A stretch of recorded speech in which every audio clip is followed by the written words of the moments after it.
Chapter की start में हम देखते हैं सिस्टम एमसी का मजाक उड़ाने लगता है। तुम्हें हारते हुए देखना ये मेरा फर्स्ट टाइम है। एमसी कहता है इसके बाद दूसरा टाइम नहीं आने वाला है, असली गेम तो बस शुरू ही हुआ है। मैं देखना चाहूंगा कि कोई अनजाओ कैसे रेसिस्ट कर पाएगा। पता नहीं वो कुछ करने लगता है और उसके पास में सिस्टम सोया हुआ था। तभी वो अपना काम खत्म करके खड़ा होता है और तभी सिस्टम भी जाग जाता है। हमें सुबह का सीन दिखाया जाता है जहाँ पर अनजाओ 7 बजे उठकर न्यूज पढ़ने लगता है तो एमसी सोता रहता है और 7:30 बजे अनजाओ ब्रेकफास्ट फिनिश करता है तो एमसी सोया रहता है और 8:30 बजे अनजाओ एक्सरसाइज करने लगता है और तभी भी एमसी नहीं उठता और तभी अनजाओ का उसका सेक्रेटरी का कॉल आता है। उसका असिस्टेंट बोलता है प्रेसिडेंट को वांग फैमिली ने हमें कांटेक्ट किया था, वो लोग अपना कंपनी को हमें सेल करना चाहते हैं। अनजाओ पूछता है वांग जियांगजो, उसका असिस्टेंट बोलते हैं हाँ और उसका प्राइस बहुत ज्यादा लो है, इतना लो कि ऐसा लग रहा है कि उन लोग को कंपनी हमें फ्री पे दे रहा है। तभी हमारे एमसी को सिस्टम घबराते हुए उठाता है। एमसी उठकर पूछता है क्या मिशन कंप्लीट हो गया, कि हम दूसरे नोबल पर जा रहे हैं। सिस्टम कहता है नहीं, गुयांजाओ ने फिर से तुम्हें रिजेक्ट किया। सिस्टम एक वीडियो प्ले करता है जहाँ पर यांजाओ कह रहा था ऐसा गिफ्ट पर कुछ ना कुछ तो गलत इरादा होता ही है तो उसे रिजेक्ट कर दो। एमसी गुस्से से अपने मन बोलता है मैं उसे सच में पंच करना चाहता हूँ। एमसी कहता है कोई बात नहीं, मैंने और भी तैयारी कर रखा है। सिस्टम उसे बताता है कि उसने क्या हुआ, सारा चीजें फेल हो चुका है। हमें कुछ देर पहले का सीन दिखाया जाता है। यांजाओ कहता है मुझे याद है कि ये टीम वांग जियांड्रो के लिए काम करते थे, तुमने उन लोगों को कैसे अपनी तरफ कर लिया। उसका असिस्टेंट कहता है मैंने कुछ भी नहीं किया, वांग ग्रुप ने खुद से वेटर करके हमें दिया है। यांजाओ कहता है ये बहुत ज्यादा सस्पिशियस है, शायद कुछ गलत होगा तो हम भी वेटर करेंगे और इसी के साथ डबल किल हो जाता है। दूसरा सीन में देखते हैं यांजाओ पूछता है वेयर हाउस का सामान कहाँ पर गया। उसका असिस्टेंट कहता है वांग ग्रुप ने सब कुछ खरीद लिया।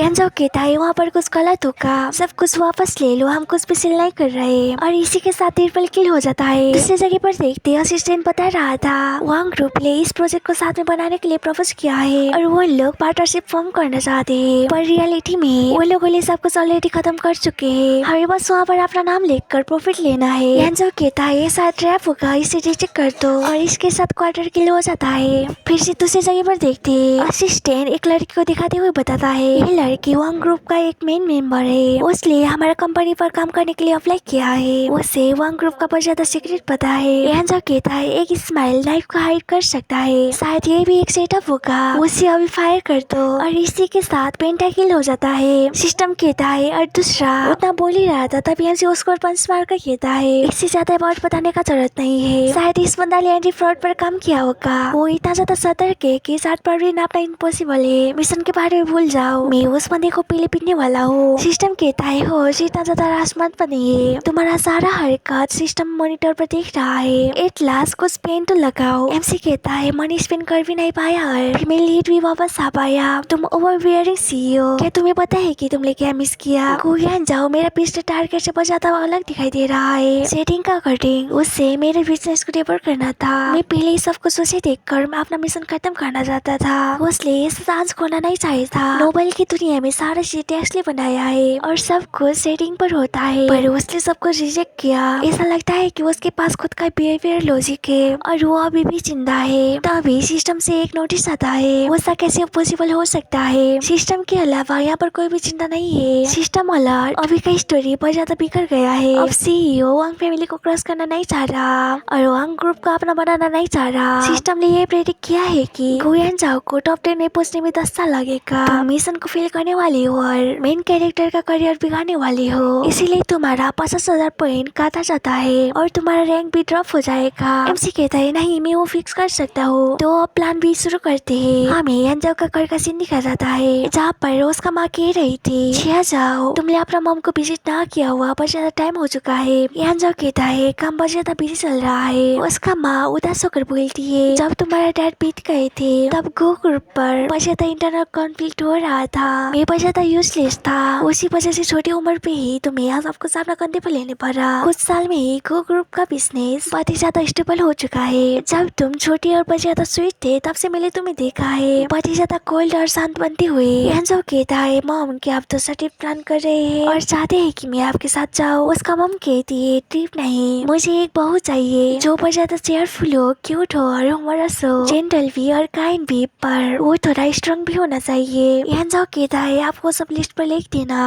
और मैं भाई जो को ढूंढने के लिए बोलता हूँ। आप देख ही सकते हैं कि मैं बहुत ज्यादा बिजी हूँ। वो आफ्टर फोन चेक कर रहा था, तभी देखता है कि हमारे एक्चुअली उसको फ्रेंड रिक्वेस्ट पढ़ाया था। उसका मम कहती तुम मुझे फिर से डाल रहे हो, और तभी वो अनजाने से एक्सेप्ट का बटन क्लिक कर देता है और उसको हमारे एमसी का कॉल आने लगता है। उसका माँ कहती है लिस्ट के बारे में भूल जाओ, कोई भी लड़की चलेगा और बस ज्यादा जल्दी करना। उसका हाथ से अनजाने से फिर से कॉल उठ जाता है। हमारे एमसी कहता है हेलो कोई जाओ, मैं ये छुपाना नहीं चाहता, मैं सच में तुम्हें बहुत ज्यादा पसंद करता हूँ। एमसी का बात से एंजो बहुत ज्यादा शौक हो गया था। और इसी के साथ ही हमारा चैप्टर यहाँ पर खत्म होता है। मिलते हैं अगले चैप्टर में। Thanks for watching.